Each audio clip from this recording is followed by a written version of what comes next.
Salamlar. Çağdaşçılarım, bugünkü panel müzakirə moderatorunun mən, Süleymanova Alvina. Sankt-Peterburqdan gəlmişəm. Yalnız Azərbaycanda ali təhsilimi bitirmişəm və Sankt-Peterburqda davam etdirmişəm işimi.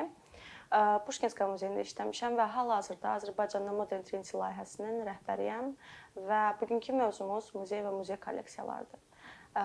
Sözü verək spikerlərimizə. Salam, hər vaxtınız xeyir. Mən Zeynəb Abbasova. Azərbaycan Dövlət Mədəniyyət və İncəsənət Universitetinin Muzeyşünaslıq, Arxeoloji abidələrin mühafizəsi ixtisasını bitirmişəm. Hal-hazırda Yanardağ qoruğunda muzeyşünas kimi çalışıram və həmçinin bərpaya, konservasiyaya çox böyük həvəsim var və fərqli məqalələr müəllifiyəm. Salam, mən Əliyeva Ülkər. Sənətşünas və rəssamam. Hal-hazırda Milli İncəsənət Muzeyində çalışıram. Eyni zamanda Alvina xanımın rəhbəri olduğu, layihə rəhbərliyi elədiyim Modern Trinity komandasının həm kuratoru və rəssamıyam. Eyni zamanda fərdi yaradıcılıqla da məşğul oluram. Dediyim kimi mövzumuz muzeylərlə bağlı olduğuna görə birinci istəyərdim giriş olaraq muzeyin tarixindən başlayaq, muzeylərin yaradılışından başlayaq və buna görə də Zeynəb xanım sizə görə bildiyinizə əsasən muzey tarixləri haqqında nə deyə bilərsiniz? Əvvəla muzey tarixindən danışmamızdan əvvəl gəlin muzey sözünün kökünə nəzər salaq. Yunan dilindən gəlir, muzalar məbədi sözündən götürülmüşdür. Muzalar məbədi incəsənət və mədəniyyət ilahələri nəzərdə tutulur, muzalar məbədi dedikdə. Və həmçinin burada ilahi gücün, ilahi sevginin incəsənətə verilməsi hökmü nəzərdə tutulur. Dünyada muzeylərin yaranma tarixinə baxsaq görərik ki, burada birinci kolleksiyalar vacibdir. Kolleksiyaların işlədiyi əsərlər, onların topladığı əsərlər. Daha sonra isə indiki muzeylərin baniləri yaranmışdır. Yəni ta qədim dövrlərdə. Buna misal olaraq Misirdə İskəndəriyyə şəhərində eradan əvvəl 306-cı ildə yaranan muzeyi misal göstərə bilərik. Kitabxanadır yanılmıramsa düzdür? Bəli, muzey kitabxanadır, açıq hava altında. Və bir şey qeyd edeyim ki, ölkəmizə isə nəzər salsaq görərik ki, Azərbaycan ədəbiyyatında çox böyük rolu olan Cəlil bəy Məmmədquluzadənin Nehrəm kəndində, orta məktəbin tərkibində yaratdığı muzey buna nümunədir ki, ilk muzey kimi bunu göstərə bilərik. Daha sonra isə Azərbaycanın mükəmməl muzeylərindən biri olan İstiqlal Muzeyinin adını qeyd edə bilərik. Azərbaycan Xalq Cümhuriyyəti dövründə yaranmışdır. O dövrdə yaranmasına baxmayaraq dövrünə görə ekspozisiyası çox zəngin idi. Və zamanla muzey işi daha da təşəkkül tapdı, daha da inkişaf etdi. Muzeylər profillərinə görə fərqli ola bilər. Qoruq muzeylər fəaliyyət göstərə bilər, incəsənət tipli, tarix tipli muzeylər fəaliyyət göstərə bilər ki, incəsənət tipli muzeylərdə biz daha çox rəngkarların, rəssamların əsərlərini görə bilərik. Heykəltaraşların, Bəli, bəli. Və qoruq tipli muzeylər isə açıq hava altında olan muzeylərdir. Və qeyd edeyim ki, burada daha çox abidə xarakterli muzeylər fəaliyyət göstərir. Yəni əlbəttə ki, muzeylərin bir neçə yerlərə bölünür və əsas bizə indi hal-hazırda müzakirə edəcəyimiz də əlbəttə ki, daha çox təsviri sənətlə bağlıdır və bir şey də qeyd etmək lazımdır ki, mütləq muzeylərlə məncə qaleriyalar həmişə fərqlidir, amma çox insan muzeylərlə qaleriyaları bir tutur. Yəni məncə bunlardan biri də elə Tretyakov qalereyasıdır. Ülkər xanım, siz nə düşünürsünüz bu haqda? Muzeylərdə sərgilənən eksponatlar fərqli ola bilər. Ümumiyyətlə muzeylərin öz təyinatları da fərqli ola bilər. Yəni ən adisindən ev muzeylərini bilirik ki, biz şəhərimizdə də, ümumiyyətlə ölkəmizdə də çoxdur. Ola bilər ki, hər hansı bir musiqiçinin və yaxud da bir yazıçının ev muzeyi ola bilər ki, təbii ki, biz orada daha çox onun nəm sənədlər, əsərlər, yazılı əsərləri falan görə bilərik. Yəni bu o deməkdir ki, muzeylər yalnızca təsviri sənət əsərləri ilə məhdudlaşmır. Elə mən nümunəni öz işlədiyim və hal-hazırda fəaliyyət göstərdiyim muzeydən götürmək istəyirəm ki, Milli İncəsənət Muzeyində məsəl üçün muzey deyəndə ilk olaraq insanın ağlına təbii ki, tablolar gəlir, amma ki orada eksponatlara nəzər yetirsək görərik ki, qədim dövrlərdən bu günə kimi həm dünya, həm də Azərbaycan incəsənətinə aid dekorativ tətbiqi sənət nümunələri var. Yəni bu da dekorativ tətbiqi sənət özü də çox geniş bir sahəni əhatə eləyir. Yəni xalçaçılıq, metal işləmə, daş oyma sənəti, yəni hər bir şey bəli, ibtidai dövrdən dizayn belə mən bildiyimə görə indi təsadiq eləmək istəyirəm. Eynən, hətta bizdə müasir rus rəssamların 20-ci əsrin əvvəlləri nəzərdə tutulur. Rus rəssamların Kandinskinin belə əsərləri, bəli, əsərləri, Kuinjinin bəli, eyni zamanda Lisitskinin əsərləri var ki, bu da artıq avangard rəssamlıq nümunələridir, eyni zamanda heykəllər var. Yəni sözüm ona ki, muzeylər daha geniş bir sferanı əhatə edirsə, qaleriyalarda biz təbii ki, görə bilərik daha çox təsviri sənət nümunələrini, tablolar, heykəltaraşlıq əsərləri və bunlar daha çox bilavasitə həm də həmin əsərlərin yaradıcısı olan rəssamların satış yerləridir. Özlərini bir növ tanıtmaq üçün yaxşı bir belə deyək ki, metoddur, yoldur ki, qaleriyalar bir çox hallarda rəssamlarla işləyir. Həm onları tanıdırlar, eyni zamanda bu işlərin satışı ilə məşğul olurlar. Yəni belə fərq təbii ki. Çox yaxşı bir dənə mövzuya toxundunuz və sizə bir dənə maraqlı bir sual əmələ gəldi. Bəli, siz dediniz ki, hal-hazırda qaleriyalar rəssamları tanıdırlar. Sizcə muzey rəssamları yaradır, yoxsa rəssamlar muzeyi yaradır? Bu suala iki başlı yanaşma var. Əgər rəssam yeni bir yola çıxıbdırsa, gəncdirsə, bu zaman muzey rəssamı yaradacaq. Çünki düşünün, İncəsənət Muzeyi misal üçün yeni bir gənc rəssamdır, öz kolleksiyasını gətirir. Bu o deməkdir ki, artıq rəssamı tanıyacaqlar, rəssamın artıq izləyicisi olacaq, onun portretləri, onun əsərlərini görmək istəyənlər olacaq. Və sabah o rəssam hansısa bir sərgi keçirdikdə o muzeyə görə gələnlər daha da artacaq. Biri də var ki, yeni yaranan bir muzey olsun, bir yolun başlanğıcı. Burada artıq tanınmış insanların, tanınmış rəssamların əsərləri qoyulur və artıq muzeyə kiminsə əsərinə görə gəlinir. Burada mən sizinlə tam razı ola bilməm, çünki burada paradoks yaşanmış bir dənə hadisə var. Misal üçün deyək, MoMA təzə yarananda New Yorkda bütün muzey rəssamlar artıq xəbərdardır ki, nəsə yeni incəsənət, müasir incəsənət yeri yaranıb. Rəssamlar yığışırlar bura və əlbəttə ki, əsas kuratorlar həmin dövrdə belə işləri toplayan Mondrian onların içində idi. Və belə bir dənə hadisə maraqlı danışım sizə. Mondrian işlərə baxır, tanıdıqları dostlarıdır, işləri onlarındır. Hansısa tam olaraq yadımda deyil, kimsə bilirsəm, mən düzəltsin, çox xahiş edirəm. Xanım rəssam yaxınlaşır, Mondriandan soruşur ki, bu işi nə edirsiniz? Deyir, bir dənə tanımadığım bir rəssamdır, çöldən deyir, belə parkda gəzəndə görüb ki, çəkib elə-belə satır onları. Xoşum gəldi, dedim ki, bir dənə cəhd eləyək. Və düşünürəm ki, bundan nə salınacaq? Və o da deyib ki, yəni burada nə var, burada heç nə yoxdur. Ən azından başa düşürüm, bəlkə nəsə abstraksionizm görmək istəmirsən, amma burada heç nə yoxdur da.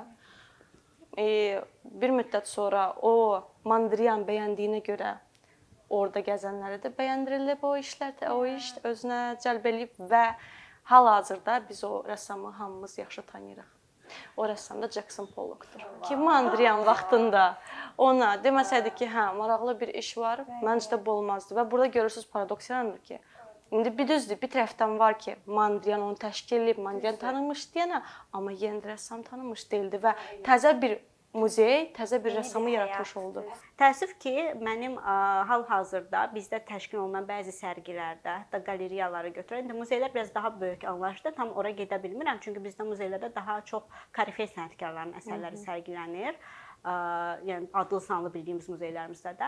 Amma bu qaleriya və ümumiyyətlə deyək ki, hər hansısa bir sərgi təşkilində daha çox belə eləyirlər də. Hal-hazırda trenddə kimdirsə onun işləri daha çox cəlb olunur sərgilərə. Yəni biz daha çox eyni adları görürük.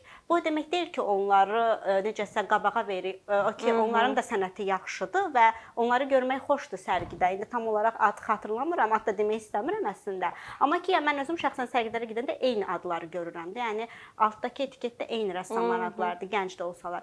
Amma mən düşünürəm ki, yəni başqa rəssamlar da var və bunu belə deyim də biz bunu tam olaraq eləyə bilmirik. Məsələn, hər hansısa bir qaleriyacı və hər hansısa bir kuratordursa və yaxud da incəsənət sahəsində məşğul olan biridirsə, o tanınmayan bir rəssamı önə çıxara bilər, hansı ki, onun yaradıcılığı, yəni buna layiqdir. Məncə balansı tutaraq eləmək olar. Yəni misal üçün indi artımda gedən Save Zone sərgisi kimi ki, oradan bildiyim qədərilə bir dənə Emin bəyin işidir ki, Emin bəy o divanla olan, üzr istəyirəm, adı tam yadımda deyil. Emin bəy yəni o birisi belə mənə görə rəssamlara müqayisədə daha tanınır, çünki o birislərin adı deyəsən səhvdir, amma bildim hansı rəssamı deyirsən. Emin idi. Emin idi. Nadir Eminov. Nadir Eminov, Hə, bəli. üzr istəyirik Nadir, burada. bəli, üzr istəyirik. Yəni onun nə görə deyirəm, adını çox eşitmişdim. Görürsüz, yəni qarışdırsam da yenə də Eminov yadımda qalıb. Ən azından bilirsən o Bəli, rəssamı, bəli. Və orada indi kurator Zəhra xanım yaratdı onu işləyəndə baxdı ki, qalan rəssamlardan yığdı. Eynən, Tanımışlar eləmədi. Yəni misal üçün deyim, bizim Modern Trending üzvlərindən biri olan Pərvizin işi Pərvizə orada çatmaq oldu. üçün məndən əlaqə saxladı, sağ olsun. Əslində hə, Zəhra xanımın oradakı məsəl üçün strategiyasını mən çox bəyəndim. Yəni Pərvizin işini təsadüfən sosial şəbəkədə gördüm. Halbuki belə deyək də Pərvizin işləri bundan əvvəl sən daha yaxşı bilərsən. O qədər də sərgilər, bizim sərgilərimizdə olub, amma ki bəzi rəssamlar var ki, onlarla müqayisədə çox görməmişik. Bizim ümumiyyətlə komanda çərçivəsində çıxmamışıq deyənə belə yeni bir şey oldu. Hə, yəni Pərvizi götürməyə orada başqa rəssamlar da var idi. Eynən. Amma ki Leyla xanım gəlməli. Eynən, məsələn, çox möhtəşəm bir filmlər. Yəni o filmə mən çox möhtəşəm idi. Yəni mən o xanımın işlərini daha çox görmək istəyərdim məsələn. Və yəni nə demək istəyirəm? Zəhra xanım o Pərvizə çatana kimi etap, yəni mənə sonra sizlə əlaqə saxladı ki, Pərvizin işini gördü, bəyəndi və elə bil ki, bir kurator kimi sərgidə onun yerini tutdu ki, hə, burada ola bilər.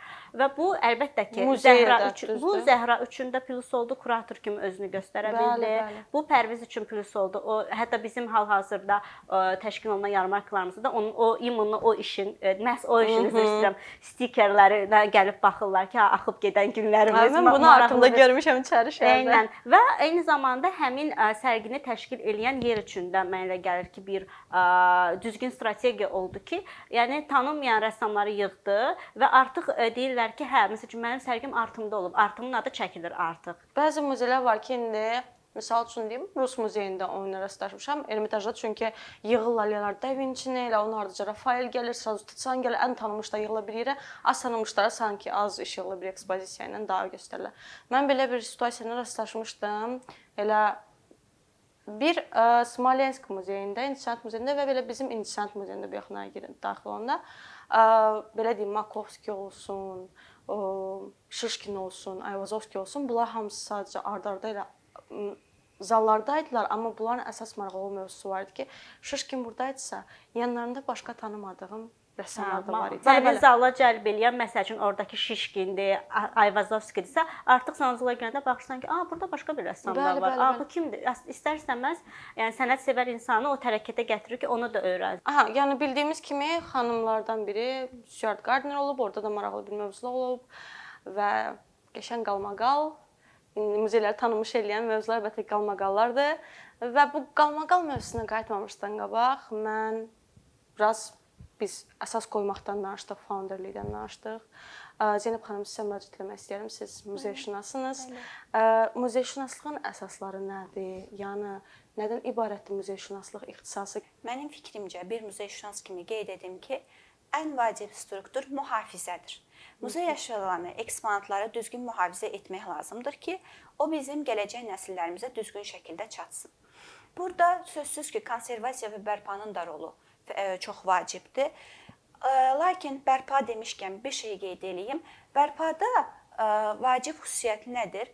Onun öz üslubunu pozmamaq, ona müdaxilə etməmək. Və əvvəla qayıdıram ilkin öncəki fikrimə, mühafizəyə. Mühafizə deyəndə muzey əşyasını öz, belə deyək də, strukturuna görə mühafizə etmək lazımdır. Misal üçün, xəncərləri bir başqa temperaturda, misal üçün, rəsm əsəridirsə, onu başqa bir, kətan üzərindədirsə, onu başqa bir temperaturda. Onun hamısını eyni temperaturda mühafizə etdikdə, o eksponatlar çox pis vəziyyətə qalar. Onun artıq ömrü qısalar və ona bərpada, konservasiyada kömək edə bilməz. Hətta günəşin düşmə bucağına belə biz diqqət etməliyik. Çünki Xalça muzeyini görmüşəm, ona belə stiklonu belə qara. Düzdür. Günəş sevən eksponatlar var, günəş sevməyən eksponatlar var. Bunlara çox diqqətli yanaşmaq lazımdır. O ki, qaldı bərpa və konservasiyaya qayıdıram. Bərpa ölmüş bir əsərə həyat verməkdir. Mən həmişə deyirəm, bərpa sevgidir. Çünki düşünün, orijinal əsərdir, əlinizdədir və siz o əsərə həyat verirsiniz. Qrafika bərpasında siz ona uyğun kağızı tapmalısınız. baxın, kağızlar fərqlidir. Materiallarına görə düyü tərkibli var, un tərkibli var. Onu araşdırmaq lazımdır. Və ondan əlavə liflərinə görə fərqlidir. Böyük lif, kiçik lif, qalın lif sıxlığına görə və orada düyü tərkibli olan bir kağızda siz gətirib yeni bir müasir kağız qoysanız, bu təbii ki, alınmayacaqdır. Əfsuslar olsun ki, muzeylərimizdə bərpa şöbələri fəaliyyət göstərmir. Yalnız mən Tarix Muzeyində görmüşəm, İncəsənət Muzeyində görmüşəm. Çox əfsuslar olsun ki, yoxdur və olsa belə də düzdür. Sağ olsun, Elmi Bərpa Mərkəzi öz işini görür. Lakin görsə belə də bərpaçılar çox az yetişir. Bu bizim böyük qlobal problemlərimizdən biridir. Bərpaçı az yetişir və yetişməyindən də əlavə şərait yoxdur. O maddiyyat summa yoxdur ki, biz onu xaricdən gətirək. Əsaslı ultrazvukdur ki, ultrazvuk Azərbaycan möhtacdır. Ay, sağ olun. O maddi summa lazımdır və mən inanıram ki, dövlətimiz bizə dəstək olacaq. Ən qısa zamanda biz bu prosedurlar... Mən üzr istəyirəm, ultrasvet deyəcədim, mən niyə ultrazvuk dedim, amma da bəli deyir. Mən bildim sən nəyi deyirsən. Ultrasvetə, ciddən Azərbaycan muzeylərində ultrasvetə çox ehtiyacı var. Mən bu hələ Xalça Muzeyinin yadımda da belə bir problem vardı. İndi xalçanın əsas problemi nədir? Həşəratlardır. İndi Azərbaycanda onların yeyilməsi, ultra işığın olmadığından insana bilmirlər nəticədə elə 70 ki sabunla qəşəng yudular, təmizlədilər, elə bir getdi, amma ki işlə getmədilər. Benzindən hansı böcə öləcək? Çox pis eləyir, eksponatı öldürürlər yəni. Mən rayon diyarşünaslıq muzeylərində görmüşəm, Bakıda belə bir şey görməmişəm. Xalçanı mühafizə edərkən bu çox yanlış bir şeydir. Mismarlayırlar. Bu çox yanlışdır. O eksponatı öldürməkdir və eksponata ciddi zədə vurmaqdır. Sonra onu nəinki bərpa, heç nə qurtara bilməyəcək. Azərbaycan bərpanı da eləmir. Mən bildiyim qədərilə ancaq konservasiya düzdür. O əslində qalsa xalça üçün mən çox möhtəşəm bir şeydir ki, bərpa eləmirlər, çünki sən ona toxunursun. Başqasını salsan o ucu strukturdur. O konservasiya edirlər, amma konservasiyada yəni əlbəttə ki, yetərincə şərait yoxdur ki, konservasiyada eləsin onu. Britaniyada da bir dənə muzey var ki, orada da sırf olaraq, yəni böyük bir hissəsi, yəni bir neçə belə muzey ansamblində böyük bir hissəsi sırf olaraq xalçaçılığa aiddir və Azərbaycanda orada böyük çox xalçalar var. Deməli, Xalça Muzeyindən danışmışkən qeyd edeyim ki, Xalça Muzeyi bu yaxınlarda 55 illiyini qeyd elədi və o çox mükəmməl bir şey hazır etdi ki, mən elə buna toxunuram. Deməli, əlilliyi olan şəxslər üçün və pandemiya dövründə muzeyə gələ bilməyən insanlar üçün hər mərtəbəni məşhur aparıcılarımız bələdçilik eləyirdilər, eksponatları tanıdırdılar, danışırdılar və sözün həqqi mənasına çox zövq verici idi. Burada aparıcılar da özləri öyrənirdi bəli. Hətta bir şey baş vermişdi. Orada zərgərlik hissəsinə də toxunulmuşdu və bilirsiniz ki, Xalça Muzeyinin zərgərlik fondu yeganə yerdir ki, bütün cəmaatın üzünə açıqdır. Və düşünün, Azərbaycan zərgərliyi, xalçaçılığı o qədər çox zəngin idi ki, aparıcılar hətta yəni o bələdçiliyə aşiq olmuşdular. 2021-ci il idi bəli. Sankt-Peterburqda elə gedirdim küçədə, gördüm xalça şəkli böyük. Mən də əlbəttə Sankt-Peterburqda xalça görmək nə deməkdir. Yaxınlaşdım da gördüm Azərbaycan xalçaçılığı. Bizim muzeyimiz etnoqrafik muzey ilə layihə qurublar. Orada bizim muzeyimiz, sərgimiz var idi. Çox sevinmişdim yəni. Amma bizim sərgi olanda belə bir problemlə rastlaşmışdım. Getdim rəfiqəmdən, yanılmıramsa 2-ci həftəsi idi sərginin. Sərgiyə gedəndə bir dənə baxıcı vardı muzeydə və keçdi, getdi, bilmədən ayağımı taftadım xalçanı. Tez dala qayıtdım. Başladım əlimdən, sonra beynimə birdən bir şey dedi ki, Alvina, sən bərpaçısan, konservasiyasına da toxunursan bu dəqiqə eksponata, ayağını dəydi sənin. Görürəm, baxıram baxıcıya, görürəm, yatıb. Çox dəli oldum ki, yəni böyük bir dənə zal deyək ki, özə belə gedirsən. Bir dənə baxıcını tutublar qapının ağzında. Çox pis olmuşdum ki, yəni etnoqrafik muzeydə, Azərbaycan muzeyinin, xalçaçılıq muzeyinin bu qədər möhtəşəm əsərlərini gətiriblər. Belə bir hadisə. Əslində bu mənim yadıma bir neçə ay əvvəl, bir neçə ay deyim, yay aylarında da yəni olan bir sərgidə olan hadisə yadıma saldı. Və sən əslində hamımız görmüşük bunu. Sən Agil və Fərhad Fərzəlinin birlikdə olan sərgisində baş verən hadisə yəqin ki gördük onu.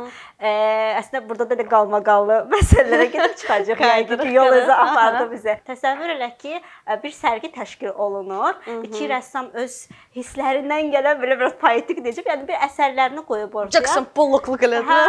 Yəni də fərqi yoxdur. Müasir olsun, ənənəvi olsun, orada bir əsər var, sənət əsəri var və qoyulur ora, gəlir ziyarətçi və o əsərlərin, əşyaların üzərində. Orada görür əşya, elə bilir ki, bu sadəcə olaraq əşyadır, amma halbuki o bir eksponatdır, o bir əsərdir. Yəni orada hətta Fərhad Fərzənin neçə illərlə topladığı əşyalar idi, səhv eləmirəmsə. Orada bir xanım gəlib orada şəkil çəkdirib və bunu sosial şəbəkəsində Elə belə paylaşıb. şəkil çəkdirmir, bir yəni oturmuşdu Əməli başda, mərkəzdə. oturmuşdu. Eksponatlar, yəni ayrı bir insan oturmuşdu orada. Burada bir neçə dənə məsələ ortaya çıxdı. Bir, baxıcı niyə görə buna nəzarət eləməmişdi? İndi kimsə tənqid etmək, qınamaq məqsədi ilə demirəm, sadəcə olaraq. Da yəni sənin dediyin məsələdən gəlim. İki, ola bilər ki, əslində gələn ziyarətçi bəlkə də ilk dəfədə sərgiyə gəlir, bilmir qaydaları. Yəni də baxıcı olmalıdır.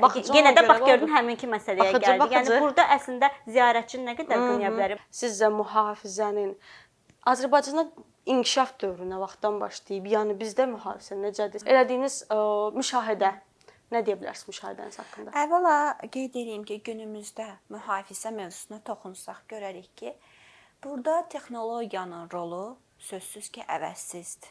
Hal-hazırda belə deyək də ölkəmizdə nəzər salsaq görək ki, texnologiya şükürlər olsun ki, inkişaf dövrünü yüksək pik həddini yaşayır muzeylərdə və muzeylərdə kamera sistemi, hətta mən Şimal Şahlar Muzeyinə gedəndə orada o qədər güclü texnologiya var ki, yaxınlaşırsınız və illüstrasiya hərəkət eləyir.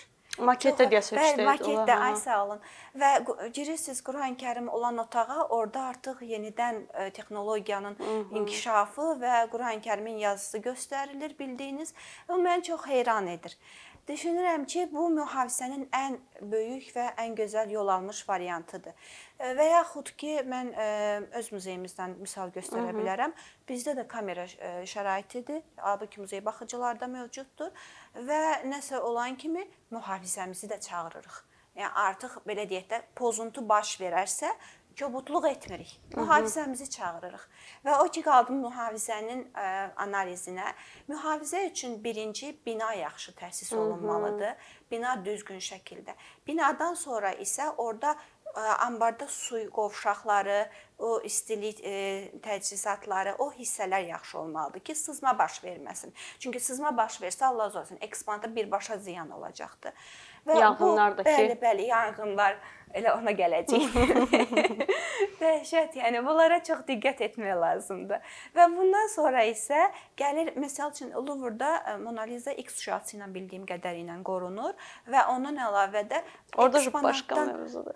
Onlara indi onu demirəm. Eksponatdan maksimum dərəcədə uzaq durmaq lazımdır və bunu mütləq şəkildə siz demiş muzey baxıcısı bildirməlidir ki, ona toxunmaq olmaz. Amma mən sizə bir şey deyim, orada da ucu başqa mövzu. İstəyirsiniz ki, o məsafə mövzusu var. Bilmirəm, bilirsiniz ya yox, hətta belə bir qayda, qanun var ki, Mona Lisa'nın qabağında 10 saniyədən çox dayanmaq olmaz.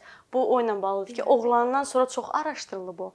Və gətirib iş qoyulandan sonra hələ də sənətşünaslar, ekspertlər heç bir Louvre-dan kənar heç kəsin xəbəri yoxdur ki, orada originalda yox. Onun qabağında da 10 saniyədən artıq dayanmaq olmaz, çünki qorxurlar ki, ekspertlər onun real ya fake olduğunu anlaya bilərlər. Ümumiyyətlə Mona Lisa əsərindən nümunə gətirdi. Çox baş bəlalı əsərdir. Yəni o vaxt oğurlanmağından sən dedin. Oğurlanmağından sonra bu yaxınlarda tort atan kim, nə bilim nə eləyən kim. Günümüzdə də bilirik ki, yəni hamımız eşitmişik ki, bu yaxınlarda sosial şəbəkələrdə, bütün mediada trenddə olan mövzulardan biri şeydir. Vincent van Gogh. Ekoloji deyirsiniz, bəli, ekoaktivistlərin bir sıra əsərlərə çox hype yığıb o mövzu. Eynən və bu silsilə halında davam elədi. Van Goghun Günə baxanlarına qarşı hücum oldu. Tamat sübut atdılar, səhv eləmirəmsə, sonra Moninin bir əsərinə püre atdılar, kartof püresi, sonra Jan Vermeer'in hansı ki yazığın çox az əsəri gəlib günümüzə qədər özünü skoçlayan kim, belə məsələlər oldu. Əslində əlbəttə ki, amma onların studiyası örtülü olub. Çünki inanmıram ki, mühafizə o qədər yəni indiki dövrdə icazə versin ki, eləsinlər ədyanı oturub şəkil çəkdirsin qabağında. İndi məsələ ora gəlirəm. Bax bu hadisələr baş verəndə təbii ki, hamı başladı paylaşmağa və hamı bir mənalı olaraq tənqid elədi. Bir neçə nəfər gördüm ki, tənqid eləmir. Hamı tənqid elədi. Mən əslində sənətşünasam və sənəti həqiqətən çox sevən biriyəm və belə məsələlərdə mən də normalda çox qıcıqlanmadım. Bilmirəm nəyəsə görə, səbəbini bilmirəm. Heç çox qıcıq gəlmədi mənə və əslində biraz araşdırmaq istədim ki, nəyə görə? Bəlkə də ekoaktivistlərin eləməsi məni biraz fikirləşdirdi ki, yəni bu qədərmi şüursuzca bu hərəkəti eləyərlər. Biraz bu məsələnin arxasında dayanan mövzuları araşdırmaq istədim. Burada belə bir məsələ var ki, Just Stop Oil adlı bir ekoaktivistlərin belə deyək də, bir qurumun mu deyim, aktivistlərin elədiyi hücumlar idi və bunlar silsilə olaraq davam elədi. O həmin ekoaktivistlərin Ferrariyə, İngiltərə bankına daha doğrusu, daha sonra Rolex səhv eləmirəmsə adlı bir saat firması var. Səhv eləmirəmsə, səhv elədimsə istəyirəm. Əsasən Ferrari-ni götürək də İngiltərə bankasını götürək. Onlara qarşı hücumları verdi. Bunlar haqqında eşitmişdiniz siz? Yox. Siz eşitmişdiniz? Mən çünki gördüyüm Van Gogh hype tutub deyən, hamı Van Gogh-u sanata imенно o şəkildə götürürlər, hə, qızlar da İndi buradan belə bir məntiqə gələ bilərik ki, onlar öz mesajlarını çatdırmaq üçün məsəl üçün atıram Ferrariyə olan hücumu eşitsəydik belə çox qıcıq olmayacaqdı. Hətta bəlkə də kimsə deyəcək ki, hə, okey. Ora hücum olunub deyirik ki, istərsəz bir qıcıq var da bizdə o necə deyim, o texnologiya, necə deyim, o sənayeyə, o sistemə də bəlkə də deyəcək ki, hə, it's okay, yəni olsun, hə. Bizdə o Ferrari'dən yoxdur, olmasa da. Ay sağ ol, bizdə o Ferrari, çünki bizdə bankda pulumuz yoxdur. Ay sağ ol, bizdə o Ferrari'dən yoxdur. Bizim pulumuz o bankda deyil, amma ki, incəsənət nədir? İncəsənət hamı üçündür də bir növ.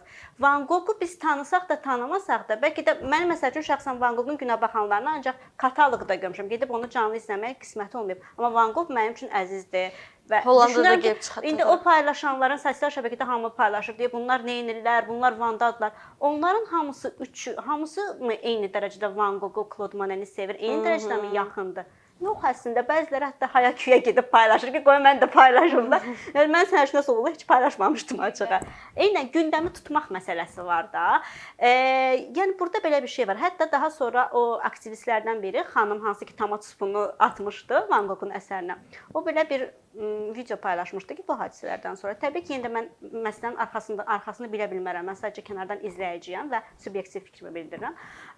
Belə bir şey demişdi ki, biz onsuz da bilirdik onlar hamısı şüşə ilə qorunur. Yəni bizim məqsədimiz o əsərlərə ziyan vermək deyildi. Düzdür, burada belə bir şey var. Ziyan vermək istəməyəndə vermiş də ola bilərdilər. Yəni bu da bir qaçınılmaz faktdır ki, bunu da nəzərdə tutmalıyıq ki, əslində sən eləmisən, amma ola bilər ki, sənin force major bir hal baş verdi və sən həqiqətən də Vermeer məsələn işinə ziyan vurdun. 17-ci əsrdən gələn bir əsərdir, yəni Vermeerin əsəridir. Bu da bir şeydir. Amma ki, istədikləri nəticəni əldə elədilərmi? Elədilər məncə.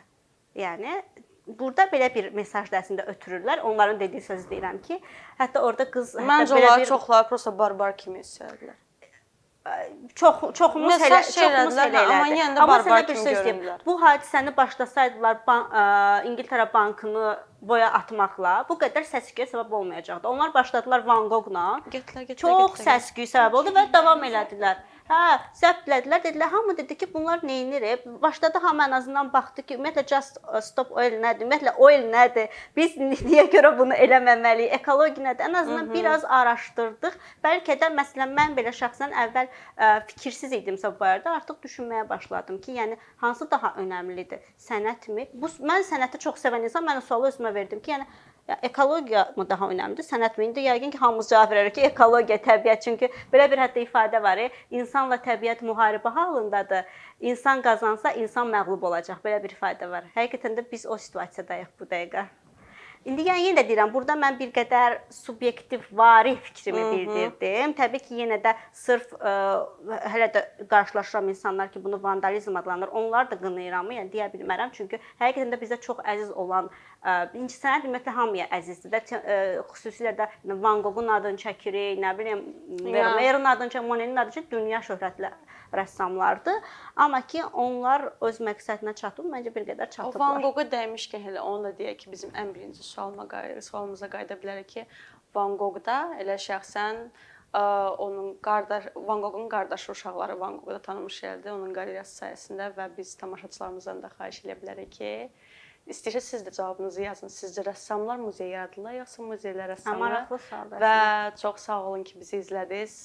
Spikerlərimiz Ülkər xanım və Zeynəb xanım və mən Süleymanova Alvina. Gələn görüşənədək. Sağ olun.